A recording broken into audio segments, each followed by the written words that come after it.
एक शब्द है, आपको पूरा शब्द करा देता हूं। अभी एक शब्द आया भी था इसलिए पूरा शब्द करवा देता हूं। एक शब्द होता है ब्रेक, ठीक है, ब्रेक। जैसे शब्द क्या है यहाँ पर, ब्रेक, तो वैसे ही शब्द होता है क्या, ब्रेक। इस ब्रेक के साथ एक शब्द आता है अप, क्या है, ब्रेक अप। एक शब्द आता है ब्रेक विथ, एक शब्द आता है ब्रेक ऑफ, एक शब्द आता है ब्रेक इन, एक शब्द आता है ब्रेक इनटू, एक शब्द होता है ब्रेक आउट, एक आता है शब्द ब्रेक डाउन, एक शब्द आता है ब्रेक थ्रू। अब ध्यान समझना, एक एक शब्द को समझाता हूं। एक शब्द होता है ब्रेक अप। ब्रेकअप का मतलब होता है किसी भी रिश्ते से तत्कालिक अंत होना, कि जब आप किसी रिश्ते में हैं और उस रिश्ते से अलग हो गए, उसे कहते हैं ब्रेकअप। ये तो हुआ ही होगा, कई लोग होंगे जिनको ब्रेकअप का जो है झटका लगा होगा। तो ब्रेकअप का मतलब होता है किसी से रिश्ते में तत्कालिक अंत होने को कहते हैं ब्रेकअप, ठीक है। आज ब्रेकअप हुआ तो कल पैचअप भी हो सकता है, इसीलिए तत्कालिक अंत कहा मैंने, परमानेंट अंत नहीं कहा। ये क्या, तत्कालिक अंत हो गया तो क्या है ये, ब्रेकअप। तो तत्कालिक क्या हो गया, तत्कालिक ये अंत है, तो उसे हम क्या कहेंगे, ब्रेकअप। तो ब्रेकअप पैचअप तो होता है ब्रेकअप और पैचअप।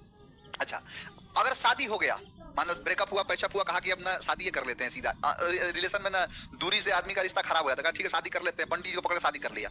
अब वो आदत थोड़े छूटेगा, आदत शादी के बाद भी है, लेकिन शादी के बाद ब्रेकअप नहीं होता है, ब्रेकविथ होता है।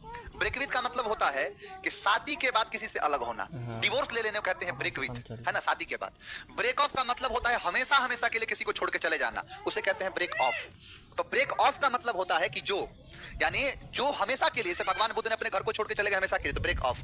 ब्रेक इन का मतलब होता है खलल डालना, कि चल रहा है तब तक पता चला कि कुछ खलल डाल दिया, क्लास चल रहा है किसी ने कोई बात ऐसा कह दिया जो बैच मतलब क्लास थोड़ा सा मूड खराब हो गया, तो वही क्या है, ब्रेक इन, खलल डालना। ब्रेक इनटू का मतलब होता है चोरी करने के इरादे से किसी के घर में घुस जाना, सेंध मारने को ब्रेक इनटू कहते हैं। ब्रेक आउट का मतलब होता है फैलना, किसी भी चीज का फैल जाने को कहते हैं ब्रेकआउट। जैसे आपने सुना होगा कि आउटब्रेक ऑफ कोविड-19, कोविड-19 जो है वो क्या है, मतलब ब्रेकआउट हो गया, फैल गया है। ब्रेक डाउन का मतलब होता है खराब होना, गाड़ी खराब हो गया, ब्रेक डाउन, लिफ्ट खराब हो गया, लिफ्ट ब्रेक डाउन हो गया है। और ब्रेक थ्रू का मतलब होता है अचानक से मिलने वाली सफलता। जब भी किसी को अचानक से सफलता मिलती है ना, उसे कहते हैं ब्रेक थ्रू मिल गया। कि जैसे मान लो कि भारत और पाकिस्तान का मैच चल रहा है, पाकिस्तान वालों का विकेट गिर ही नहीं रहा है, पाकिस्तान वालों का विकेट गिर ही नहीं रहा है। अब क्या किया ना कि अचानक से पहला झटका मार दिया, बुमराह ने उखाड़ दिया, पहला विकेट उखाड़ दिया उसने। अब लिखेंगे कि भारत को मिला पहला ब्रेक थ्रू, क्या मिला, पहली सफलता मिल गई। तो ये सारे होते हैं फ्रेजल वर्ब, इनको मैं ऐसे तो याद कराता नहीं हूँ, एक एक को फोटो दिखा, जैसे आप वो कैप याद करते हो ना, सेम वैसे याद कराता हूँ, फोटो दिखा के, जैसे भी याद करना हो लेकिन याद कराऊंगा। तो वो होता है ब्रेक थ्रू। तो यहाँ पर जो ब्रेक इन लगा है ये तो खलल डालने के लिए लगा है।